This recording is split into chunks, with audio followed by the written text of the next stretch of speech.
L'invité de 15 cette semaine, c'est Olivier Kisita, acteur et réalisateur. Bonsoir. Bonsoir. Vous faites le buzz en ce moment avec 2 vidéos sur les réseaux où vous parlez de la vie des acteurs noirs en France. Je suis un acteur noir en France. Bien sûr que si tu me vois à l'écran, je serai soit un mec de banlieue, soit le faire-valoir du blanc, soit un sportif, soit un gay. Why are you gay? Bien sûr que je dois amener au travail mon peigne, ma brosse, ma crème, ma tondeuse et parfois même mon propre make-up. Bien sûr qu'on m'a déjà demandé de faire l'accent africain. Bien sûr que pour percer, il faut que je passe par la case comique de service. Bien sûr qu'à chaque tournage, chaque casting, chaque cérémonie, chaque soirée mondaine, quand j'arrive, dans ma tête ça fait... Salut les blancs.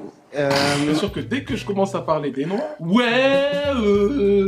ça veut dire quoi Ça veut dire qu'on est raciste, c'est ça Omar Sy, Kylian Mbappé, Aya Nakamura, d'accord Bon, et vas-y dors maintenant, rigole. C'est terrible, tout ce que vous racontez, c'est ça votre vie d'acteur noir en France ? C'est ça mon quotidien et le quotidien de plein d'autres collègues, camarades que j'ai. Pourquoi vous avez choisi l'humour ? Il faut se rendre audible. L'humour, c'est cool parce que c'est un média simple, léger, à travers lequel on peut lier la forme au fond. On vous propose peu de rôles, pas de rôles ou que des rôles stéréotypés ? Vous l'avez bien résumé, mieux que moi. Donnez-nous des exemples. Comment ça se passe votre carrière ? Le migrant, l'objet sexuel, le mec de banlieue, voilà. Alors après, ce qui est magnifique, c'est que heureusement, il y a toujours des personnes qui arrivent à être très ouvertes d'esprit en France. Et le deuxième point vraiment fabuleux, c'est que j'ai des très belles propositions aussi à l'extérieur de la France, notamment en Côte d'Ivoire et au Congo en ce moment, des industries naissantes, mais avec de magnifiques projets et de plus en plus de financement, donc c'est cool. C'est quoi les rôles qu'on vous propose là-bas, qu'on ne vous propose pas ici ? Des rôles principaux, déjà, des rôles qui sont importants pour l'intrigue du film, des rôles, je dis, dans les vidéos d'êtres humains, dans le sens où, en règle générale, ici, il n'y a pas de color blind casting, comme ce qu'on pourrait retrouver, par exemple, aux États-Unis. Alors, c'est quoi color blind casting ? C'est un casting dans lequel on fait passer des acteurs et sont retenus les meilleurs acteurs qui correspondent au rôle, les meilleures prestations, pas les meilleures, les couleurs, pas... Ici, en fait, on a besoin d'un noir parce qu'on imagine un noir dans un rôle. Donc, on passe pas comme des êtres humains, quelque part. Vous dénoncez encore des biais racistes dans la façon dont on vous perçoit sur les plateaux, dans les castings et dans la façon dont on s'adresse à vous. Est-ce que vous pouvez nous donner des exemples ? Il y a plein de choses. Moi, par exemple, il y a des blagues qui ne sont pas vraiment des blagues qu'on m'a faites souvent. L'un des premiers rôles les plus importants qu'on m'a donné, que j'ai eu la chance d'avoir, c'était en 2015-2016. Et lors de la rencontre avec l'un des producteurs, donc les personnes importantes de l'équipe, je me rends compte qu'il dit bonjour à tout le monde, donc il serre la main à tout le monde. Et quand il arrive à moi, il dit, donc soi-disant une blague, « Ah non, je dis pas bonjour aux Noirs !» Il se met à rigoler, tout le monde rigole. Et moi, c'est le premier jour, voilà, et il s'est passé plein d'autres choses comme ça. Donc voilà, il y a des blagues, il y a des raccourcis, et puis surtout, il y a des réactions très limitantes dont on peut être victime. Et du coup, voilà. Bon, après, l'idée, c'est de ne pas rester dans cette position un peu victimaire. Et j'imagine qu'il est plus intelligent déjà d'en rire, ensuite d'en parler, plutôt que de garder ça pour soi, et puis de créer et de faire ce qu'on peut nous-mêmes. Quel retour vous avez sur ces vidéos ? J'ai vu qu'il y a énormément de reposts. J'ai l'impression d'acteurs, actrices racisés. J'ai l'impression que vous avez soulevé une chape de plomb. C'est vrai que c'est un genre de tabou, bizarrement, d'autant plus qu'aujourd'hui, ce qui est magnifique, c'est qu'on est dans une ère un peu où les langues se délient. J'ai eu effectivement beaucoup de magnifiques retours et surtout beaucoup de témoignages. Ce qui est bien et un peu triste aussi, c'est que j'ai entendu des choses tellement horribles que ça nous a fait rigoler. Et la personne qui me l'expliquait et moi qui l'entendais. Donc on se rend compte, l'air de rien, que les gens sont très contents de se retrouver, qu'on parle d'eux et de leur vécu. Et voilà, ça date pas d'aujourd'hui. En fait, il y a beaucoup de personnes avant moi qui ont parlé du manque de représentation, de la sous-représentation, de la mal-représentation des acteurs noirs, actrices noires. Donc, j'ai eu vraiment de très beaux retours et c'est en voyant ces retours que tu te dis, bah, tu as bien fait de faire cette vidéo. On se souvient du livre « Noir n'est pas mon métier » impulsé par Aïssa Maïga avec d'autres actrices. En voyant votre vidéo, on a l'impression qu'il ne s'est rien passé depuis. Totalement. Je dirais que depuis quelques années, il y a eu des petites améliorations dans, on va dire, l'environnement très global des images. Dans la fiction française au cinéma, pas réellement. Je me souviens par exemple de la prise de parole de Luc Saint-Éloi accompagné d'une autrice dont j'ai oublié le nom, malheureusement, au César en 2000, je crois, qui parlait de la sous-représentation. Et Aïssa Maïga, 20 ans après, pareil, au César, parlait de la sous-représentation des Noirs. Fary au Molière, Fary au César aussi, je crois. Aux Flammes Aux Flammes. Ouais. Exactement. Et puis oui, il y a eu Noir n'est pas mon métier avec ce fabuleux collectif. Donc en vérité, je pense que par exemple dans la publicité, là, il y a eu de l'avancée. Dans certains contenus audiovisuels à la télé, il y a effectivement des avancées. J'imagine influencés par ce qui se passe aux États-Unis, influencés très certainement par des mouvements comme Oscar So White, comme Black Lives Matter, comme des mouvements comme ça. Mais dans le cinéma, vraiment, la définition de base en salle, les changements sont beaucoup plus lents. Vous parlez aussi du physique, coiffure, maquillage, barbe. On ne sait pas magnifier les corps racisés au cinéma français. Alors, j'ai déjà entendu une interview de Sanaa Alatan, grande actrice afro-américaine, qui l'expliquait aussi. Donc, ce n'est pas quelque chose de français. Mais c'est, en fait, on va dire, peut-être cette histoire de référence de beauté. On a plus l'habitude de sublimer un certain profil. Et quand il s'agit de d'autres profils, là, du coup, peut-être que la formation n'est pas efficace. Et moi, de manière très concrète, plusieurs fois, et dans des grosses productions, la maquilleuse m'a dit, tout en maquillant quelqu'un qui n'avait pas mon profil, « Non, toi, tu n'as pas besoin. » Oui, souvent on dit ça. Et on dit, vous n'avez pas besoin, vous avez la peau noire, la peau est parfaite, il n'y a rien à faire. qu'est-ce que ça veut dire? Donc, d'une, tout le monde a besoin. On regarde dans les films, par exemple, afro-américains, c'est pas pour à chaque fois me comparer, mais on a des très beaux films avec un all-black cast. Ils sont tous maquillés, ils sont dans Black tous Panther. sublimés. On a tous le droit d'être sublimés. En Asie, pareil, etc. Donc pourquoi pas les peaux noires? Comment vous avez eu l'idée de faire ces vidéos qui cumulent 100 000 et 200 000 vues sur Instagram? C'est quoi le déclic?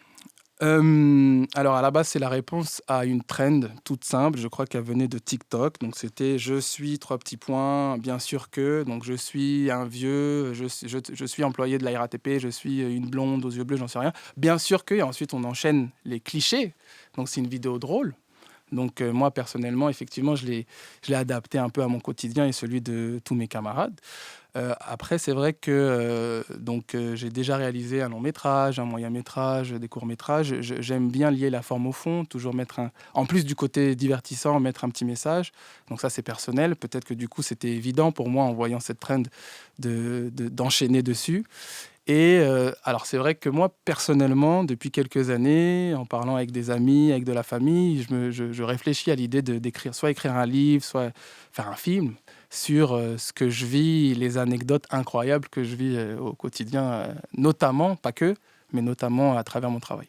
Vous dites, je joue ma carrière avec cette vidéo. En plus d'être peu représentés au cinéma, les acteurs noirs sont silenciés. Ou c'était de l'humour? C'est les deux, voilà. Exactement, c'est les deux dans le sens où, en vérité, non, on peut parler, liberté d'expression, on dit rien de mal en vérité, enfin en tout cas à mes yeux. Ensuite, oui, bien évidemment, il y a des sujets toujours tabous, toujours touchy.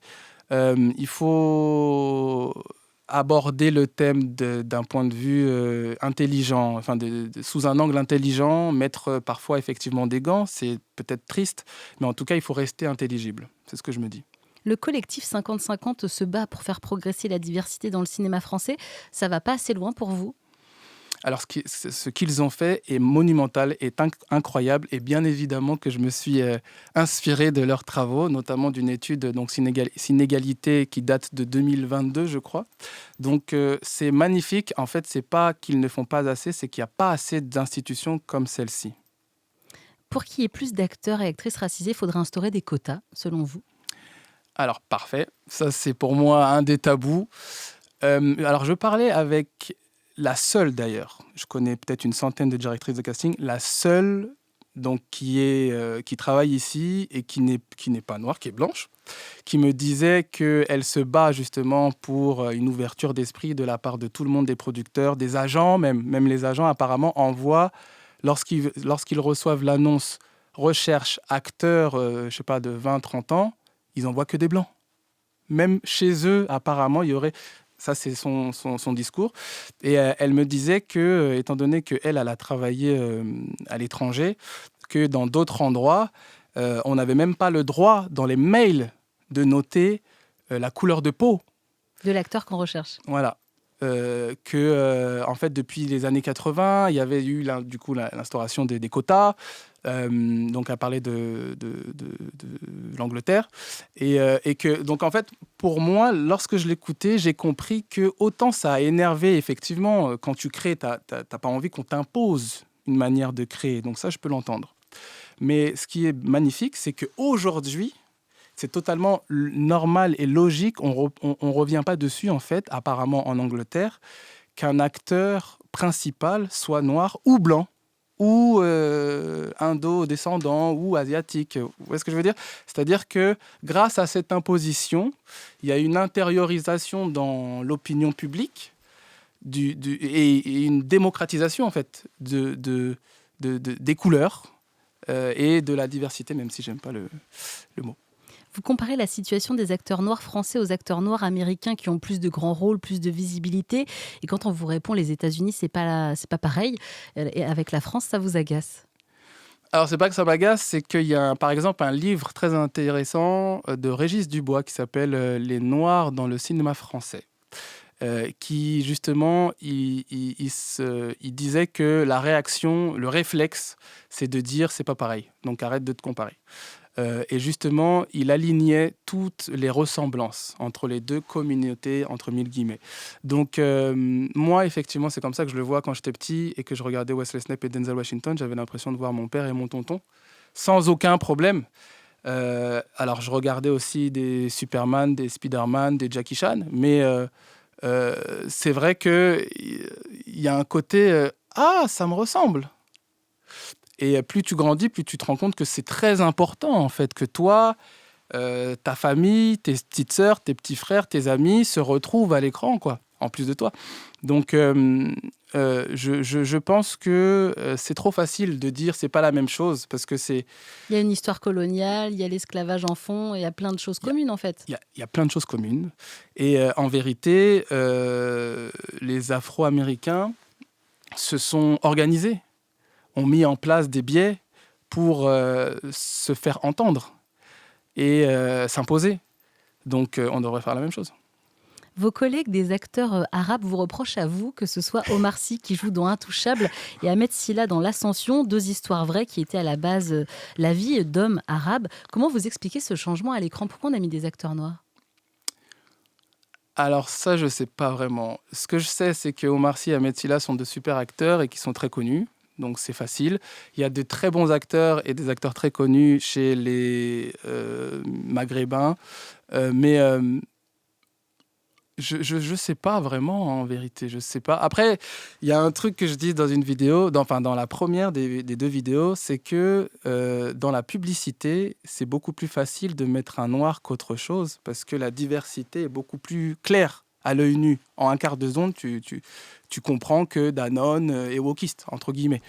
Alors qu'avec peut-être un arabe ou un asiate ou je sais pas quoi, enfin j'en sais rien. Ça franchement, moi je suis acteur, réalisateur à la base. Donc, on n'a pas la réponse à cette question, mais ouais. Elle m'intéresse depuis des années aussi, c'est pour ça que je vous l'ai posée. Vous dites le fait qu'il y ait peu de rôles pour les acteurs racisés crée une vraie concurrence entre nous. Comment vous la vivez cette concurrence avec vos collègues acteurs noirs? Alors, ça va peut-être faire kitsch. Les gens vont peut-être pas me croire, mais moi je suis de l'école. Quand tu reçois un casting, tu l'envoies à tes potes qui correspondent au profil. Si c'est le même profil que toi, tu l'envoies quand même. Vous le faites? Je le fais. J'attends qu'on le fasse. C'est pas toujours le cas, mais en vérité, je comprends aussi parce que, comme vous l'avez dit, déjà le métier d'acteur de base, sans parler des spécificités, est très compliqué, très précaire. C'est dur d'avoir un agent, c'est dur d'avoir de bons rôles, c'est dur de créer, de bâtir une réelle carrière, de devenir bien bankable. Donc en plus, si effectivement on rajoute malheureusement des critères qui sont discriminants ou à travers lesquels on est discriminé, et ben là on a encore moins de travail, on peut encore moins vivre. Donc je comprends totalement que tout le monde ne relaye pas les infos. Et puis, comment est-ce que je le vis ? Je le vis très bien. Moi, j'essaye, d'où d'ailleurs l'idée de Lucas, l'Union cinématographique et audiovisuelle des Afrodescendants. Je pense à cette idée d'union, avant toute chose. Il faut avoir, j'imagine, un point de vue macro plutôt que micro. Alors justement, c'est quoi cette union ? Vous voulez vous rassembler pour faire porter une voix plus forte sur ces sujets ?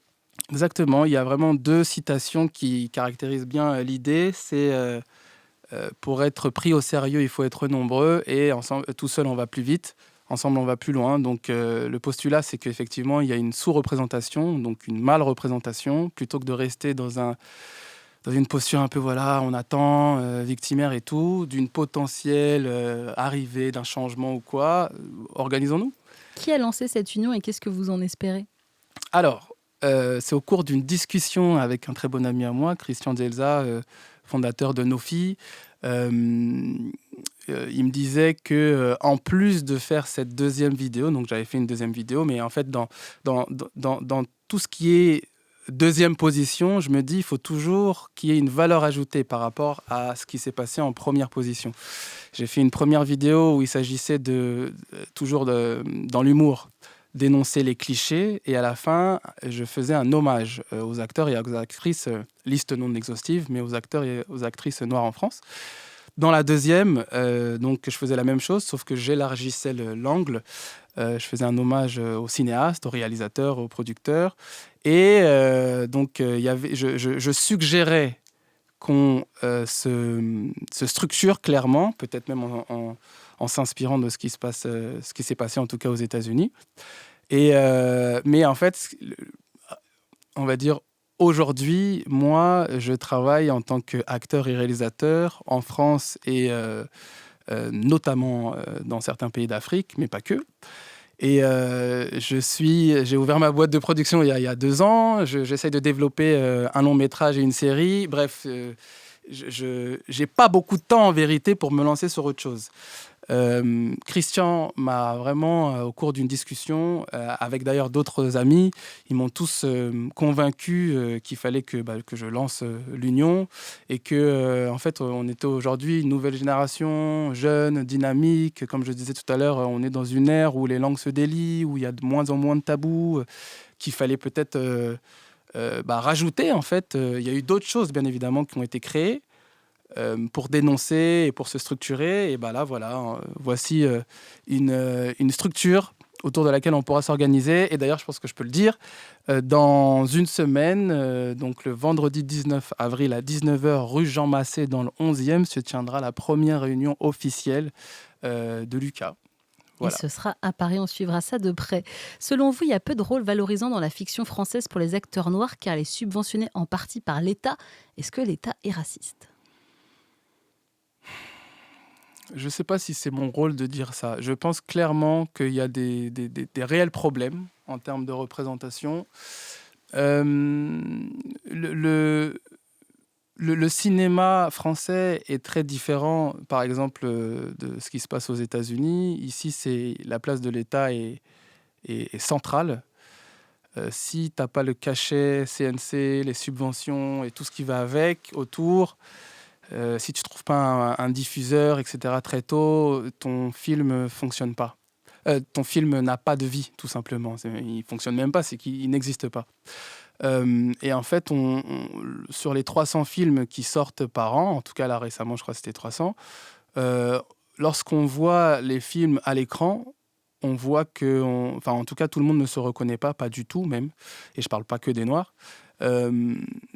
Donc, il y a vraiment plein de belles choses qui se font. Il y a eu des avancées, mais il y a beaucoup, beaucoup de travail. Donc, en termes de racisme, est-ce que l'État est raciste ? Ouais, je pense que l'État est raciste en vérité. Mais je suis pas leader ou je m'intéresse pas à la politique ou quoi. C'est pas mon rôle de partir sur ce genre de polémique.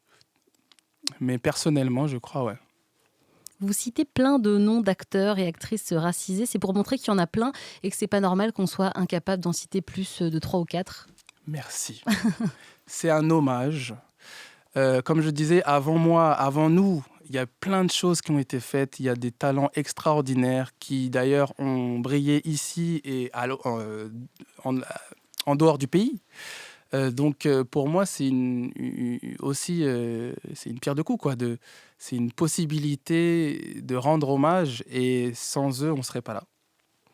Pour vous, le changement arrivera quand il y aura des personnes racisées à tous les postes clés du cinéma français, agents, réalisateurs. Totalement. En tout cas, c'est une des choses sur lesquelles il faut absolument travailler. Il ne s'agit pas juste de mettre des acteurs noirs ou autres dans des rôles principaux. Il s'agit d'intégrer vraiment toutes les strates du cinéma, de la culture, de la société. Pour faire bouger les choses. Pour faire bouger les choses. Vous pensez que le changement viendra grâce à des acteurs comme Omar Sy? Est-ce que vous attendez quelque chose de lui? Est-ce qu'il a réagi à votre vidéo? J'ai vu que vous l'aviez tagué. Alors moi, non, j'attends rien d'Omar Sy. En fait, Omar Sy, ce qu'il fait, c'est très bien et de toute façon, ce qu'il fait parle pour lui. Il a une énorme carrière. Il est respecté, il a eu des prix, il a été décoré, il a voyagé. Et donc maintenant, aujourd'hui, il devient force de proposition, il devient producteur et il négocie avec des grandes instances. Donc moi, je suis très fier. Je suis sûr que beaucoup de gens sont fiers de lui. Et je ne parle pas des Noirs, hein, je parle en règle générale. Moi, j'attends rien du tout. Après, voilà, moi j'ai 2 projets. Je parlais justement avec un de ses associés dans une de ses boîtes de production, donc une qui était au Sénégal. On attend son retour. Voilà, mais après, lui, il travaille sur ses projets, il a son agenda, il a plein de choses à faire. Donc, il n'y a pas qu'Omar Sy, quoi. Il faut que ça vienne aussi de la base et de tout le monde. Il faut que ça vienne de tout le monde. Et comme je disais, faut être unis. Il faut penser macro plutôt que micro. Un peu comme je disais tout à l'heure. Moi, c'est vrai que j'ai ma boîte de production. Que j'ai déjà, par exemple, il y a un film, L'Art de la guerre des sexes, que j'ai vendu à TV5 Monde, qui met en avant une femme noire foncée, dans un rôle principal, ce qui est très rare. Donc, bien évidemment, mon film ne traite pas que de ça, bien évidemment, mais c'est une chose en plus que je voulais montrer. Donc, j'ai fait ça, mais c'est vrai que plutôt que de ne me concentrer que sur ma propre carrière, entre guillemets, je pense qu'il est beaucoup plus efficace et beaucoup plus intéressant de penser groupe, communauté. Merci beaucoup Olivier Kissita d'être passé dans 15. Je rappelle que vous êtes acteur et réalisateur. À bientôt. À bientôt, merci.